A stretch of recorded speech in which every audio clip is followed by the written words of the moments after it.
जैकबोर्ड class 9, ठीक है। प्रश्नावली 1.1 क्वेश्चन नंबर 1, ठीक है। कह रहा है कि क्या शून्य एक परिमेय संख्या है? क्या शून्य एक परिमेय संख्या है? क्या इसे आप p बाई क्यू के रूप में लिख सकते हैं, जहां p और q पूर्णांक है और q नॉट इक्वल टू 0, ठीक है। तो सबसे पहले हम देखेंगे कि परिमेय संख्या किसे कहते हैं, ठीक है। परिमेय संख्या किसे कहते हैं तो पता चल जाएगा कि शून्य एक परिमेय संख्या है या नहीं। तो देखिए, परिमेय संख्या को हम लोग इंग्लिश में रेशनल नंबर कहते हैं। परिमेय संख्या को हम लोग इंग्लिश में रेशनल नंबर कहते हैं। तो वैसी संख्या जिसे p बाई क्यू के यानी अंश और हर के रूप में लिखा जा सकता है, जहां p तथा q पूर्णांक हो तथा q नॉट इक्वल टू 0 हो, उसे परिमेय संख्या कहते हैं, ठीक है।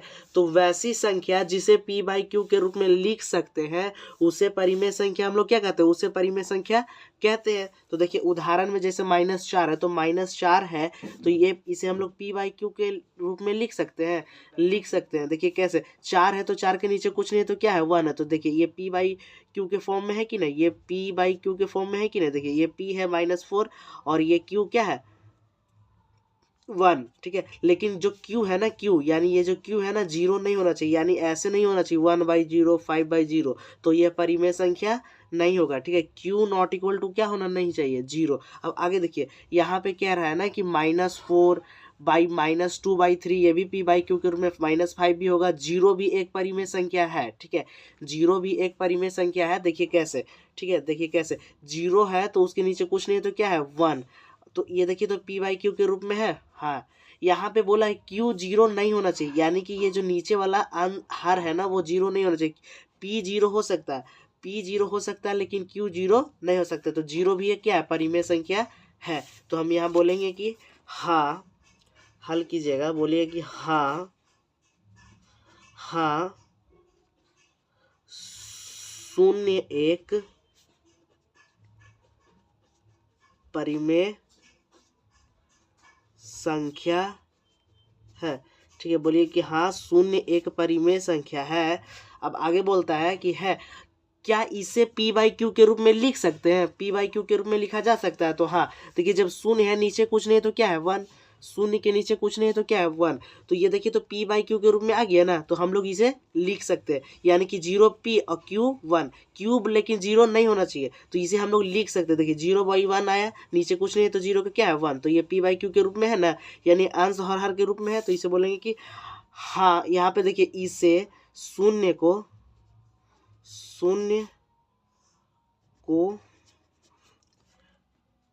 p बाई क्यू के रूप में लिखा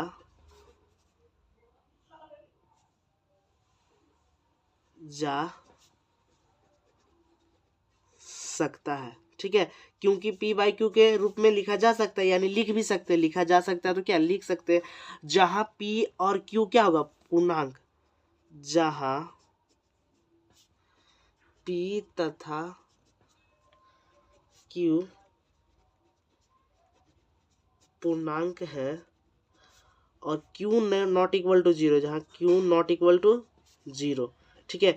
यानी कि इसका आंसर ही हो गया। देखिए पूर्णांक संख्या किसको बोलते हैं, ठीक है। तो पूर्णांक संख्या 0 के सहित, ठीक है, 0 के सहित जितने भी प्राकृतिक संख्या होते हैं ना, प्राकृतिक संख्याओं को ले लेना और ऋणात्मक में जितने आते हैं, ठीक है, ये सारे संख्या कौन से संख्या होते हैं, ये पूर्णांक संख्या, ठीक है। तो पूर्णांक है, ठीक है।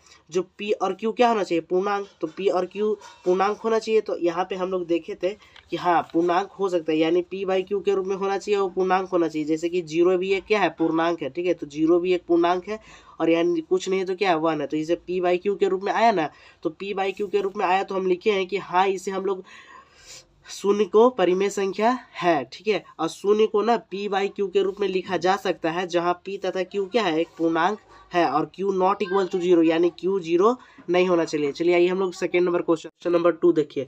बोल रहे 3 और 4 के बीच में 6 परिमेय संख्याएं ज्ञात कीजिए, ठीक है। तो 3 और 4 के बीच में कितना परिमेय संख्या ज्ञात करना चाहिए। हम लोग 6 7 से पढ़ते आ रहे हैं कि दो परिमेय संख्याओं के बीच में ना बहुत सारी यानी अनेक परिमेय संख्याएं होती है, ठीक है। तो वही हम लोग को 3 और 4 के बीच में ना 6 परिमेय संख्या क्या करना है, ज्ञात करना है। तो याद रखना है कि जितना परिमेय संख्या बोलेगा, ठीक है, जितना परिमेय संख्या क्या करेगा बोलेगा, उससे एक बढ़ा के जोड़ लेना है। जैसे कि 6 यहाँ पे पूछ रहा है तो इसमें एक ऐड करिएगा और जोड़ लीजिएगा तो कितना होगा 7, ठीक है। तो जितना पूछेगा उसमें एक जोड़ के क्या करना है, बढ़ा मतलब एक जोड़ देना है। तो जितना आएगा जोड़ने के बाद 7, तो उतना ही से ऊपर भी यानी कि 7 आएगा तो 7/7 से गुना करेंगे 3 में भी, और 7/7 से गुना करेंगे 4 में भी। चलिए देखिए हल करना हम लोग स्टार्ट करते हैं, ठीक है। तो 6 में यदि एक जोड़ेंगे तो क्या आएगा 7, तो 3 में भी हम लोग को कितना से गुना करना पड़ेगा 7/7 से, और 4 में भी हम लोग को कितना से गुना करना पड़ेगा 7/7 से, ठीक है। यहाँ गुना करने के बाद 7 दिया कितना आएगा 21, तो 21/7, और इधर देखिएगा 100 चौक कितना होगा 28, तो 28/7। अब इन दोनों, ठीक है, यानी कि 21/7 और 28/7, ठीक है, 21/7 और 28/7 के बीच अब हम लोग को 6 परिमेय संख्या लिखना है। तो इसके बीच में 6 परिमेय संख्या क्या क्या होगा, देखिए लिखिएगा कि 3 और 4 के बीच 6 परिमेय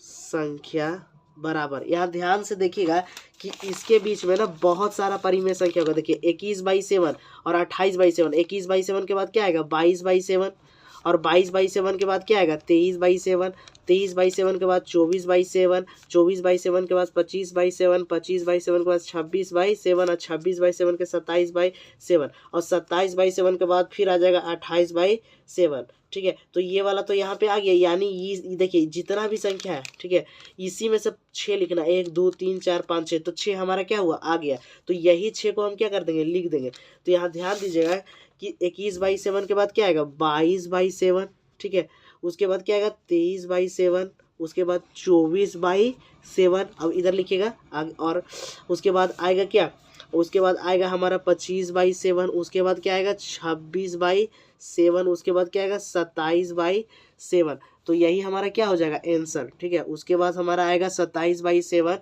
यही हमारा क्या हो गया आंसर, ठीक है। तो देखते हैं कि हम लोग 6 कंप्लीट हुआ है कि नहीं, 1 2 3 4 5 6, ठीक है। तो ये हमारा कंप्लीट। चलिए अगला क्वेश्चन, अगला नंबर क्वेश्चन कहता है ना कि 3/5 और 4/5 के बीच 5 कितना, देखिए यहाँ ध्यान दीजिए, इसमें 5 पूछ रहा है, पिछला वाले में कितना पूछा था 6।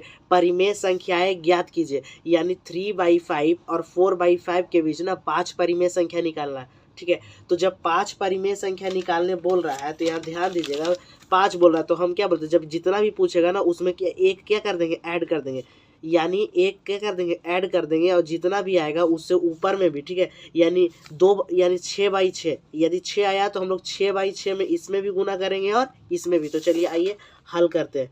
इसमें 5 पूछ रहा है ना, तो देखिए 3/5 और 5 पूछ रहा है यानी 6, तो 6 से ऊपर में भी गुना होगा और नीचे में भी, और करेंगे, और उसके बाद 4/5 में भी उतना ही से गुना करेंगे। देखिए 6/6 से, ठीक है, 4 और 5 में भी उतना ही से गुना करेंगे 6/6 से। देखिए 3 छक 18, यहाँ पे क्या आएगा 3 छक 18, 18 और 5 छक 30, 3 छक 18 और 5 छक 30, ठीक है। और लिखिएगा और 6 छक 24 और 6 5 30, ठीक है। अब इसके बीच में हम लोग को 5 परिमेय संख्या लिखना है, ठीक है। तो यहाँ आप आंसर में लिखिएगा कि 3 और 5 मतलब 3/5 और 4/5 के बीच 5, ठीक है, 5 परिमेय संख्या बराबर। यहाँ देखिएगा 5 परिमेय संख्या लिखना है हम लोगों को। यहाँ 18 के बाद क्या आएगा 19, तो यहाँ लिखेंगे 19/30, उसके बाद क्या आएगा 20, तो लिखेंगे 20/30, उसके बाद हमारा आएगा, यहाँ ध्यान दीजिएगा, उसके बाद हमारा क्या आएगा 21/30, उसके बाद आएगा 22/30, उसके बाद क्या आएगा 23/30, ठीक है। तो 1 2 3 4 5, ठीक है। तो ये सब ये दोनों के बीच वाले हैं, तो ये 5 हो गया, 1 2 3 4 5, तो यही हमारा क्या होगा आंसर, ठीक है। अब अगला वाला क्वेश्चन देख, क्वेश्चन नंबर 4 कहता है कि 4 नंबर क्या कहता है कि नीचे दिए गए कथन पर सत्य या असत्य, असत्य यानी सही और गलत, इंग्लिश में लोग ट्रू और फॉल्स बोलते हैं, ठीक है। सत्य या असत्य यानी सही और गलत है, ठीक है।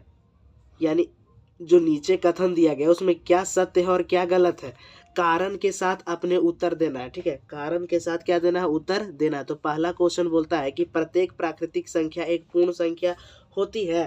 प्रत्येक प्राकृतिक संख्या एक पूर्ण, यानी प्रत्येक प्राकृतिक संख्या एक पूर्ण संख्या होती है। तो सबसे पहले हम देखते हैं कि प्राकृतिक संख्या किसे कहते हैं, ठीक है।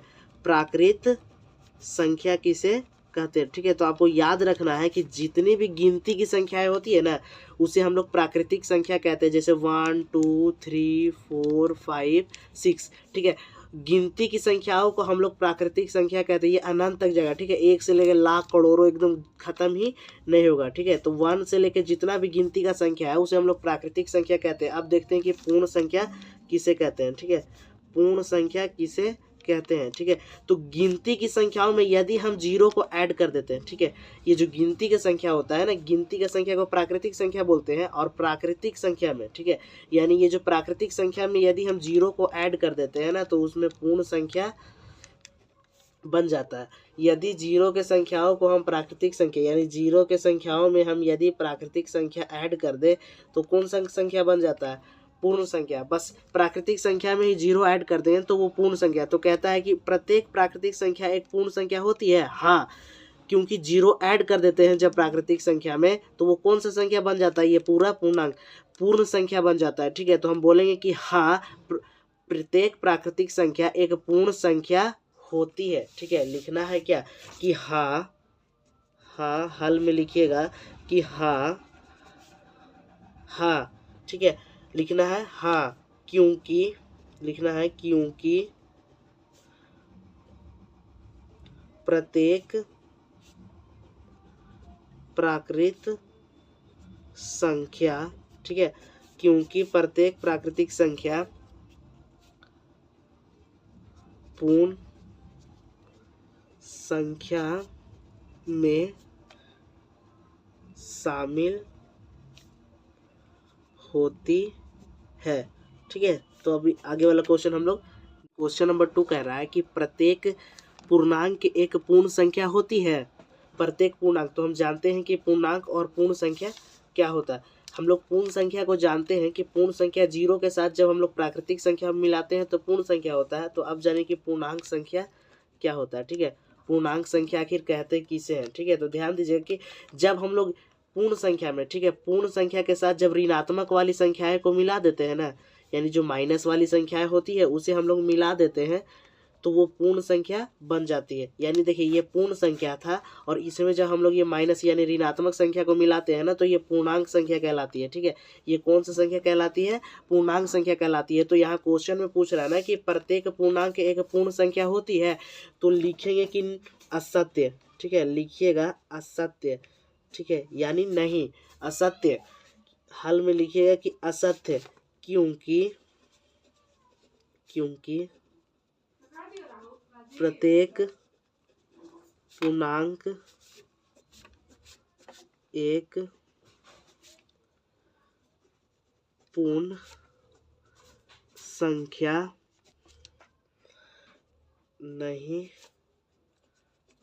होती है, ठीक है। देखिए प्रत्येक पूर्णांक एक पूर्ण संख्या नहीं ना होगा, क्योंकि पूर्ण संख्या में जीरो के बाद जो प्राकृतिक संख्या होता है उसे पूर्ण संख्या कहते हैं। लेकिन पूर्णांक संख्या में क्या होता है कि माइनस वाला संख्या, तो क्या पूर्णांक में ये पूरा, देखिए तो ये पूरा जो संख्या माइनस वाला पूर्ण संख्या है, तो नहीं, ये असत्य होगा। इसलिए कहेंगे कि नहीं, अगर आपको उदाहरण देना होगा तो बोलिएगा उदाहरण,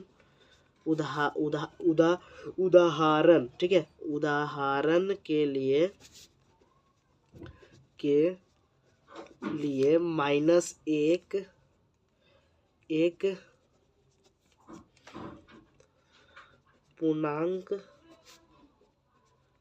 संख्या है, परंतु पूर्ण संख्या नहीं है। ठीक है, आप यहाँ तक भी लिख दीजिएगा तो हो जाएगा, लेकिन अगर आपको उदाहरण देना होगा तो आप एक पूर्णांक संख्या का उदाहरण दे दीजिए और बोल दीजिए कि पूर्णांक संख्या है परंतु वह पूर्ण संख्या नहीं है, इसलिए सारा जो पूर्णांक है एक पूर्ण संख्या नहीं होगा। तो 3 नंबर क्वेश्चन कहता है कि प्रत्येक परिमेय संख्या एक पूर्ण संख्या होती है। प्रत्येक परिमेय संख्या एक पूर्ण संख्या होती है। तो जानते हैं कि परिमेय संख्या क्या होता है। देखिए अभी हम लोग पहले जानेंगे कि परिमेय संख्या क्या होता है।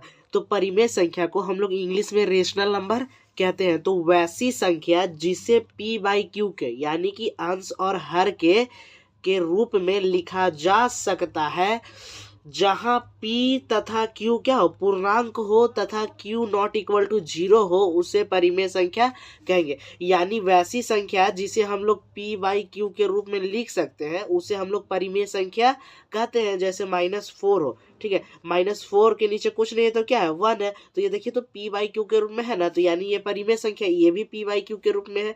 ये भी नीचे कुछ नहीं है तो क्या है, 1, ये भी p/q के रूप में है। ये भी क्या है, 0 भी एक परिमेय संख्या है, क्योंकि नीचे नहीं है तो कुछ क्या है, 1, लेकिन ऊपर क्या है, 0, तो ऊपर से कुछ लेना देना नहीं है। 0 भी एक क्या है, पूर्णांक। कहता है कि p तथा q पूर्णांक हो, ठीक है। q यानी कि नीचे नहीं 0 होना चाहिए, ठीक है, नीचे 0 नहीं होना चाहिए, बस कंडीशन ये है कि नीचे 0 नहीं होना चाहिए, ठीक है। 5/3 रूट वाली भी संख्या क्या होती है, परिमेय संख्या होती है। जिस रूट का वर्ग निकल जाता है ना तो वो परिमेय संख्या होता है। जैसे कि रूट 25 है तो इसका देखिए तो 25 किसी संख्या का वर्ग है, हाँ 5 का, तो ये परिमेय संख्या रूट 25 होगा। यानी यहाँ बोले कि रूट 7 परिमेय संख्या है, लेकिन 7 किसी भी संख्या का वर्ग है नहीं, तो ये परिमेय संख्या नहीं होगा। तो कुछ रूट वाली संख्याएं परिमेय संख्याएं होती है, ठीक है। तो इन सभी को हम लोग परिमेय संख्या कहते हैं। और पूर्ण संख्या किसे कहते हैं, देखिए पूर्ण संख्या अभी पीछे आपको बताया था कि पूर्ण संख्या किसे, 0 के सहित सभी प्राकृतिक संख्याओं को हम लोग क्या कहते हैं, पूर्ण संख्या। यानी 0 के सहित सभी गिनती की संख्याओं को हम लोग क्या कहते हैं, पूर्ण संख्या। देखिए तो यहाँ पे क्वेश्चन पूछ रहा है प्रत्येक परिमेय संख्या एक पूर्ण संख्या होती है। यहाँ क्या, देखिए तो ये सारे परिमेय संख्या एक पूर्ण संख्या होगी नहीं, ठीक है, क्योंकि परिमेय संख्या में देखिए ऋणात्मक वाला भी संख्या आता है, ठीक है। परिमेय संख्या में ऋणात्मक वाला भी संख्या आता है और रूट वाला भी संख्या आता है और बट्टे वाला भी संख्या आता है, लेकिन पूर्ण संख्या में डायरेक्ट आता है 0 1 2 3 4, ऋणात्मक और बट्टा वाला या रूट वाला संख्या नहीं आता है। तो हम यहाँ हल में लिखेंगे कि असत्य, क्या लिखना है, असत्य, असत्य, ठीक है, क्योंकि प्रत्येक परिमेय संख्या एक पूर्ण संख्या नहीं होती है, ठीक है। आप यहाँ पे भी उदाहरण दे सकते हैं। यहाँ पे उदाहरण में आप ये भी दे सकते हैं कि जैसे √5 या माइनस वाले संख्याओं को लिख के आप कह सकते हैं, देखिए कि जैसे कि उदाहरण में हम ये भी दे सकते हैं कि -1 और √25, ठीक है, -1 और जो √25 होता है, ठीक है, एक परिमेय संख्या है परंतु पूर्ण संख्या नहीं है। तो फिलहाल आई होप कि आप समझ गए होंगे, ठीक है। तो यदि आपको ऐसा ही वीडियो चाहिए तो हमें सब्सक्राइब करें और बेल आइकन को जरूर प्रेस कर लें, ठीक है। तो धन्यवाद।